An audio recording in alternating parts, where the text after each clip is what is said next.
तो हमारा काम तो कुछ विकास कार्य तो कुछ हो ही नहीं पाया। हरियाणा में तीसरी बार फिर बनने जा रही है। काम तो बीजेपी सरकार ने छोड़ा ही नहीं है। हर चीज में सबको एक समान लेकर काम हो रहे हैं। विकास भी होना चाहिए, एजुकेशन के लिए भी होना चाहिए।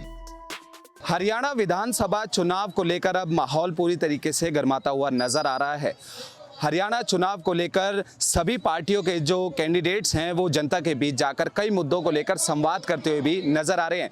इसी बीच अगर हम हरियाणा की जो विधानसभा समालका है उसकी बात करें तो वहां से बीजेपी के जो कैंडिडेट हैं वो मनमोहन भड़ाना है, जो लगातार हर एक गांव में वो लोगों से जनसंवाद भी करते हुए नजर आ रहे हैं। इस वक्त हम समालका के डोडपुर गांव में मौजूद हैं। हम यहाँ के रहने वाले कुछ जनता से बात करेंगे और उनसे जानते हैं। लगातार आप देख रहे हैं कि हरियाणा विधानसभा चुनाव को लेकर अब माहौल गर्मा रहा है। क्या लग रहा है इस बार की एक तरफ कांग्रेस है और एक तरफ बीजेपी है, तो दूसरी तरफ जेजेपी भी है और इलैनो भी है, क्या देख पा रहे हैं आप? पहले तो आपके ऑडियंस को मेरी नमस्कार।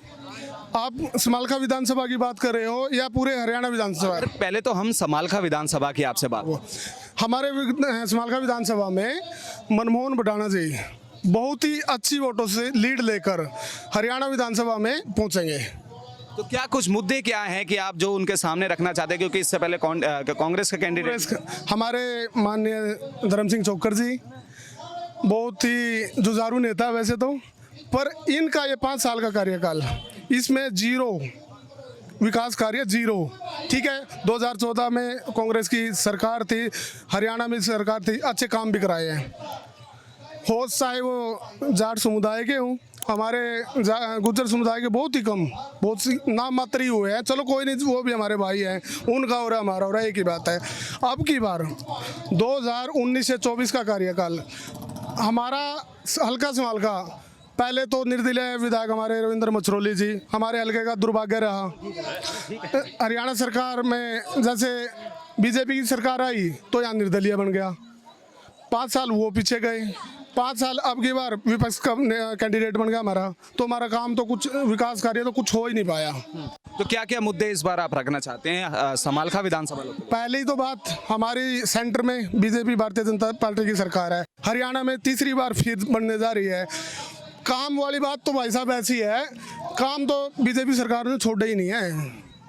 नौकरी में ले लो, बिना भेदभाव की, राशन में ले लो, हर चीज में सबको एक समान लेकर काम हो रहे हैं। क्या कुछ मुद्दे आप जहन में अपने रखते हैं कि अगर वो सत्ता में आते हैं तो क्या कुछ होने चाहिए? पहले विकास कार्य या फिर एजुकेशन या फिर विकास होने चाहिए, विकास भी होना चाहिए, एजुकेशन के लिए भी होना चाहिए। अगर हम समालका विधानसभा की बात करें, समालका विधानसभा मनमोहन भड़ाना जीतेंगे, क्योंकि सरकार ने इतने काम किए हैं विकास के।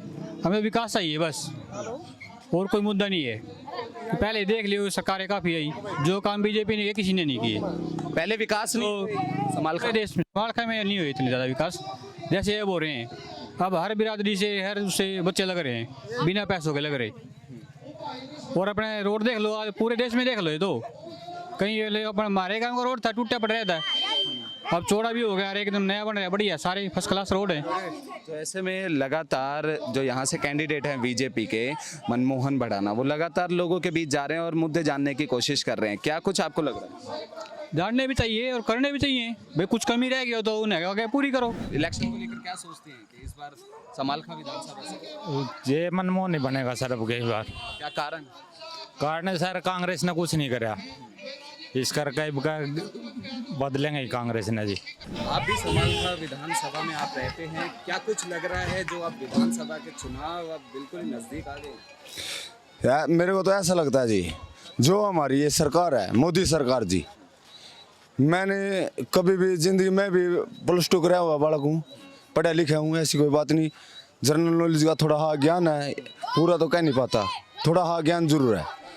हमारी ये जो बीजेपी सरकार है, इसने हमारे लिए इतना बहुत बढ़िया किया है, इतना बहुत बढ़िया किया कि कुछ कह नहीं सकते हम। अगर समालका विधानसभा की बात करें तो यहाँ से कैंडिडेट खड़े हुए हैं बीजेपी से मनमोहन भड़ाना, क्या कुछ लग रहा है? हाँ जी, बढ़िया लग रहा है। कैंडिडेट मनमोहन सिंह भड़ाना हमारे हल्के से 2 बार पहले मन के भी गए, फादर जी इसके अवतार सिंह भड़ाना जी। तीसरी बार फिर हम पूरे दिल और जान से लगे हुए हैं। मुद्दे क्या हैं इस बार? आप जो आश्वासन दे रहे हैं, क्या कुछ आपको मुद्दे लग रहे हैं इस बार? क्या चुनाव के मुद्दे क्या होने चाहिए? चुनाव के मुद्दे जी देख, भविष्य में युवा ही आदमी कामयाब हो।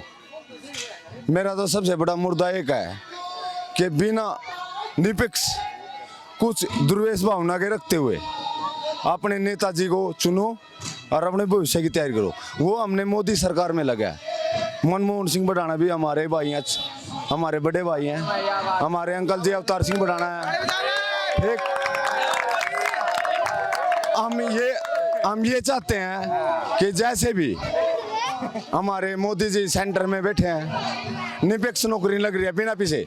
पहले क्या होता था, पैसे,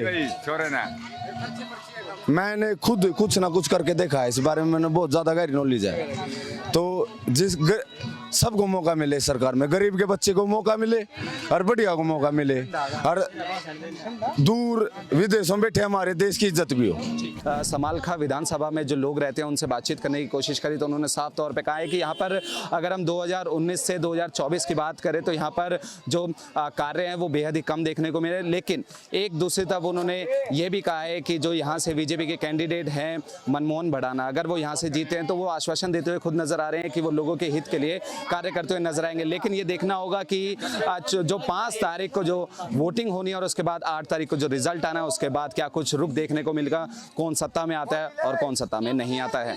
कैमरा पर्सन विकी के साथ कुणाल शर्मा, पंजाब केसरी.com।